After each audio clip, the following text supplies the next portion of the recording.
తిరుమల కేంద్రంగా కీలక పరిణామాలు చోటు చేసుకుంటున్నాయి. తిరుమలలో విశాఖ శారదా పీఠానికి టీటీడీ తాజాగా నోటీసులు జారీ చేసింది. 15 రోజుల్లోపు మఠం మొత్తాన్ని ఖాళీ చేసి తనకు అప్పగించాలని పేర్కొంది.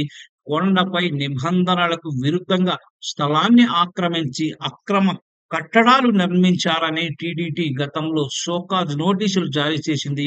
దీనిపైన నిర్వాహకులు కోర్టును ఆశ్రయించారు. కోర్టు తీర్పు మేరకు 15 రోజుల్లోపు మఠాన్ని ఖాళీ చేసి అప్పగించాలని అధికారులు నోటీసుల్లో స్పష్టం చేశారు.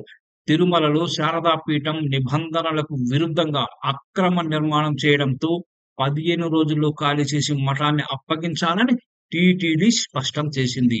ఈ మేరకు అధికారులు తాజాగా మఠం ప్రతినిధులకు నోటీసులు జారీ చేశారు.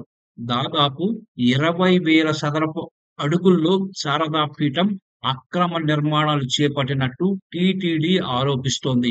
అవసరమైతే భవనాన్ని కూల్చేందుకు కూడా సిద్ధంగా ఉన్నామని తొలుత ప్రకటించినా, భవనాన్ని స్వాధీనపరుచుకొని వేరే అవసరాలకు వినియోగించుకోవాలని టీటీడీ భావిస్తోంది. తొలుత ఈ అంశం పైన మఠం నిర్వాహకులు హైకోర్టును ఆశ్రయించగా కోర్టు కీలక వ్యాఖ్యలు చేసింది. అనుమతులు లేకుండా చేపట్టిన నిర్మాణాలను ఉపేక్షించడానికి వీల్లేదని ఉన్నత న్యాయస్థానం స్పష్టం చేసింది. అటువంటి భవనాల నిర్మాణాల కూల్చివేతలకు ఆదేశాలు ఇస్తామని వెల్లడించింది.